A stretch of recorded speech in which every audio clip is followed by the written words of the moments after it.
Hello everybody, Clay here, Cardboard Empires. The Magic the Gathering reserve list is an interesting topic. There's no question about it. We have seen a major gain in reserve list cards over the last 6 to 12 months. And as a bit of a precursor to this video, I will say I do have a bit of a position in Magic the Gathering reserve list cards. It's by no means as big as other people's, but it is substantial as far as a part of my personal collection. It's probably maybe 5%, 10%, somewhere in there. So it is a chunk of it. But I think as the video goes on, that it will become more clear that I'm not trying to pump the market. I'm of two minds when it comes to Magic the Gathering reserve list cards. One mind is as a collector and the other is as a business. As a collector, I love them. As a business, I'm a little bit more hesitant on them. So as a collector, the promise of reprints is obviously great. You don't have to worry about Wizards of the Coast coming out tomorrow and devaluing your cards. Now, you've heard people talk about the idea that the reserve list is a lie and that maybe Wizards is just going to do away with it and start reprinting all those cards. I think it's highly unlikely. And they have shown that they won't do anything like that. If anything, the release of Commander Legends with the Jeweled Lotus showed that they're not willing to go back and reprint reserve list cards. They're not willing to reprint the Black Lotus and devalue that card. I think they also know what would happen if they did. They'd have a riot on their hands. So that promise not to reprint is great. And the idea that the reserve list is this assembled document that people can go to pick out the cards that they should, I guess, target as far as investable cards, that's a nice thing. There's nothing like that in other TCGs. There's nothing like that in Pokemon, where there is this document of cards that won't get reprinted that will pretty much, hopefully, hold their value and do nothing but increase in value because of the fact that they're old, vintage cards, rare cards that will go untouched by the printers and will hopefully always be sought after as collectible cards. And history show, as a collector, they're great cards because history shows that there has been consistent gains made in especially the top end reserve list cards since they were printed in Magic Alpha. Black Lotus has gone up consistently since Alpha. So that's pretty nice as a collector too. And you appreciate the cards more than the money. As a collector, you appreciate the artwork, what went into the history of the game. The card has nostalgic, it's got numismatic value to you. It has those intangibles. So it's not just a collection of dollars that you look at when you look at a Black Lotus or a Tabernacle.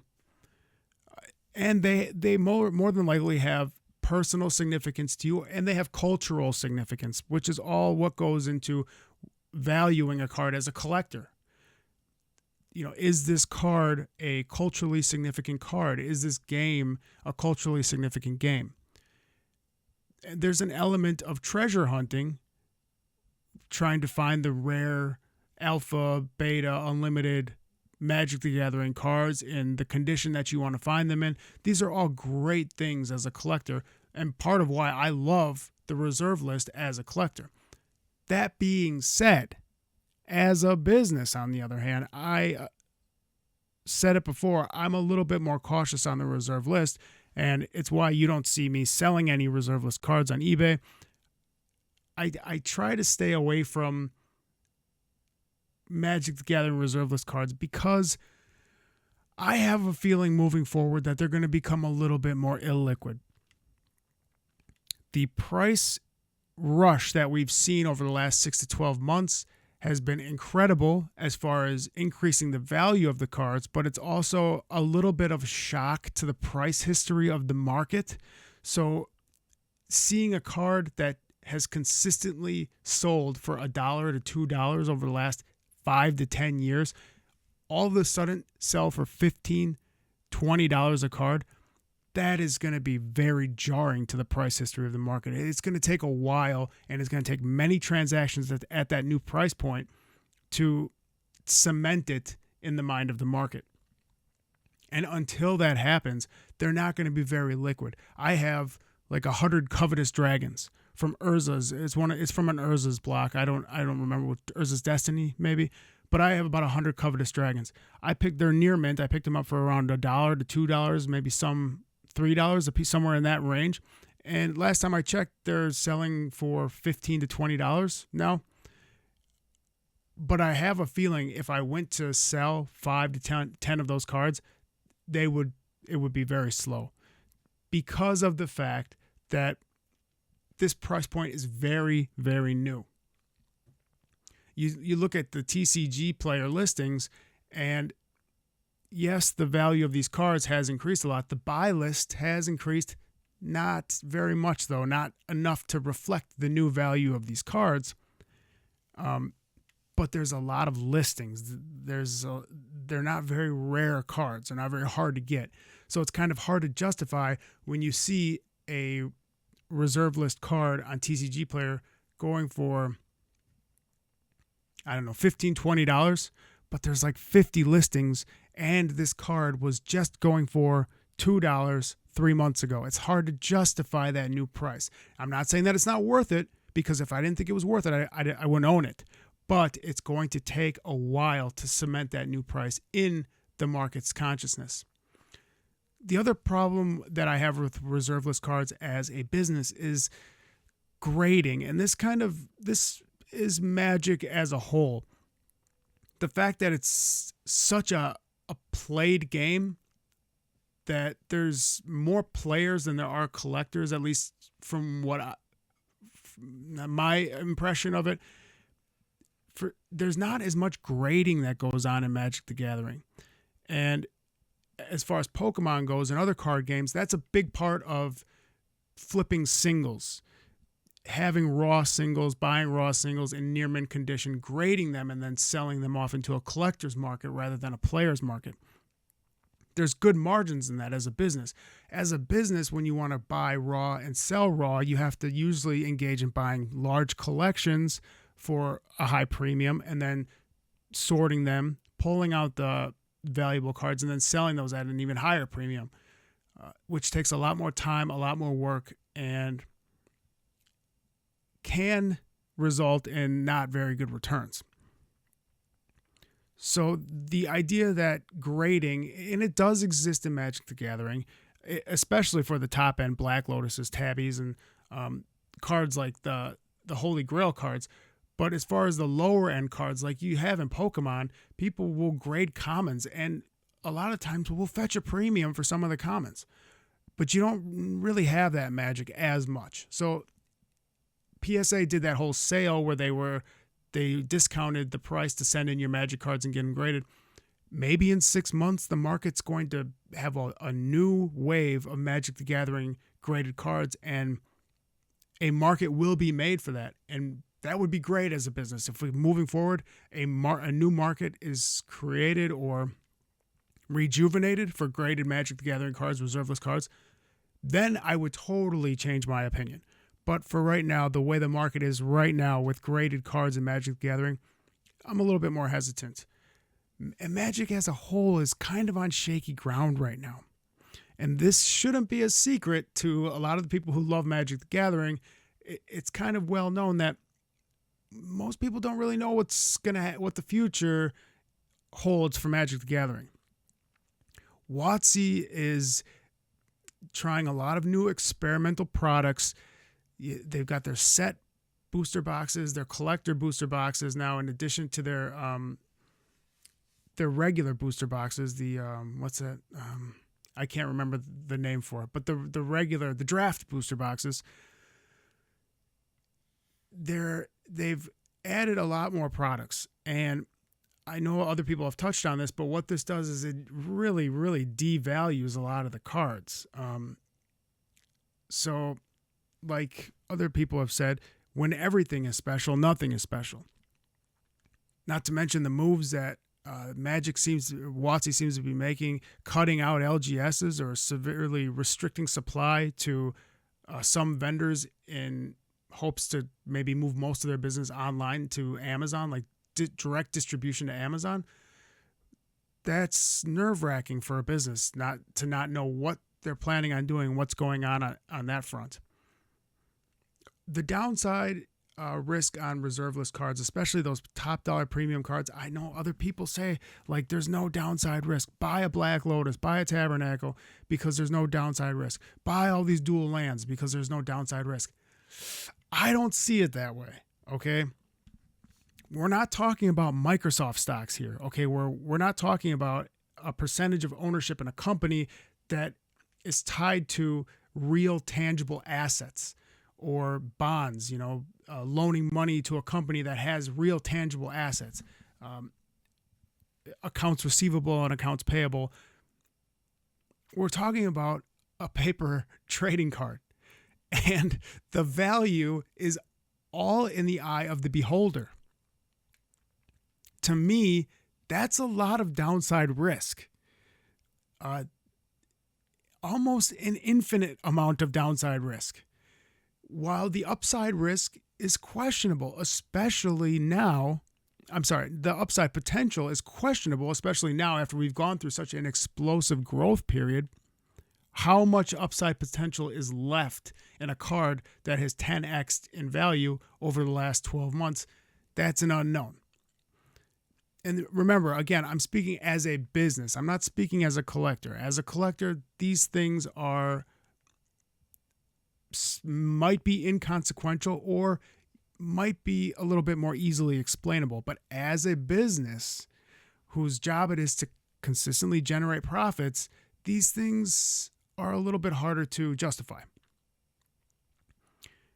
And as a business, if you can get reserve list cards at buy list prices, fine. Then that you could do that all day because you can turn those cards, hopefully, pretty quickly at a profit. Whether or not the market is liquid at any given point, that's another question, but at least you're getting the card. It reduces your downside risk if you're buying at buy list prices, which is like 60 to 70% of market value. The other thing that makes it a little bit questionable as a business is we have older product that is way out of print, obviously. There is no MSRP attached to it, so there is no true market value or suggested retail pricing for this product.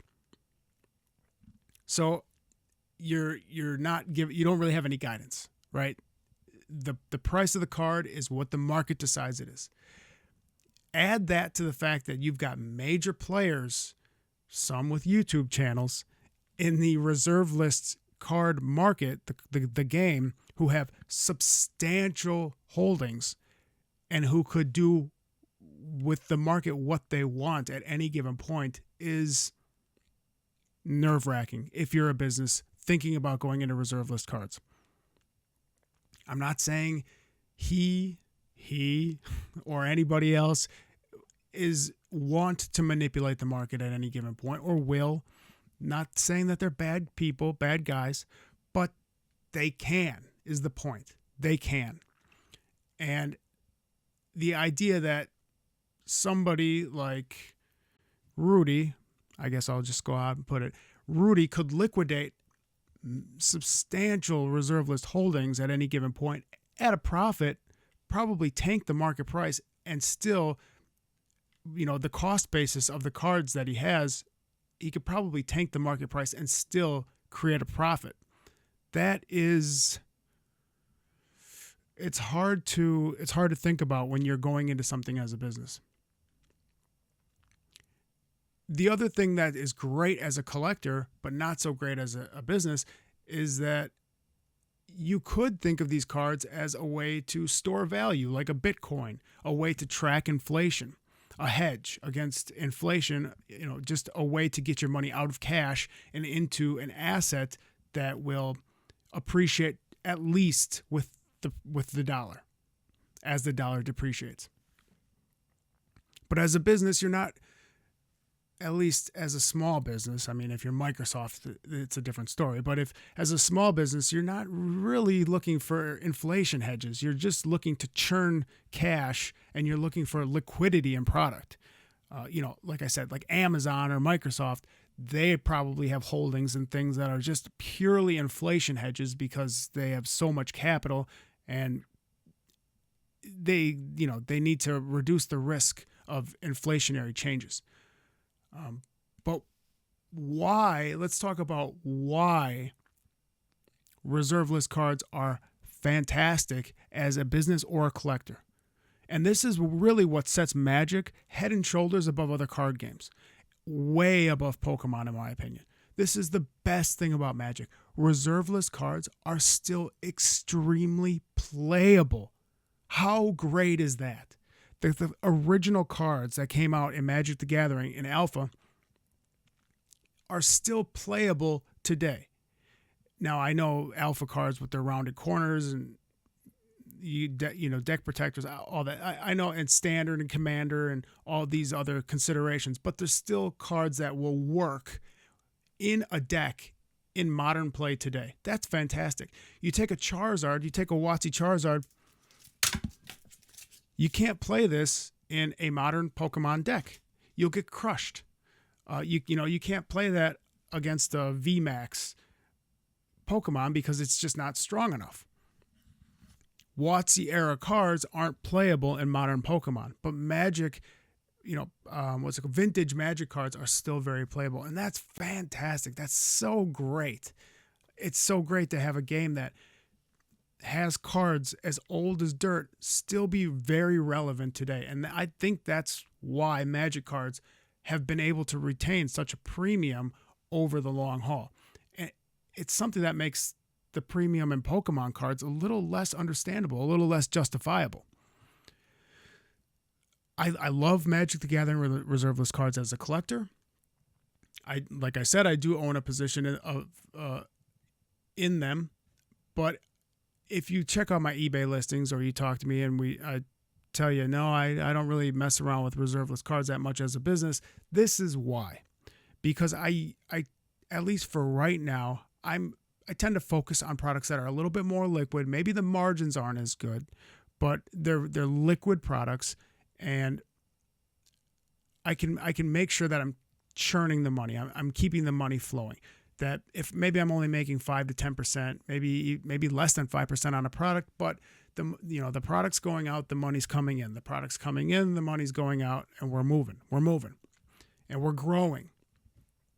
You move into a product like reserve list cards, and you have to slow down growth considerably until you liquidate those cards, and that could be a year, 2 years, 3 years, who knows? So as a business, I take a little bit more of a cautionary approach. But if you're just purely an investor, go all in on reserve list cards. I think they're great. I think they're beautiful. They're a major part of Magic the Gathering history, TCG history, and just the history of, early 90s culture in America. Let me know what you think in the comments below. I've said my piece about reserve list cards. Who out there loves reserve list cards? Who out there loves WotC Pokemon cards? Let me know, but thanks for watching the video. And as always, I'll catch you next time.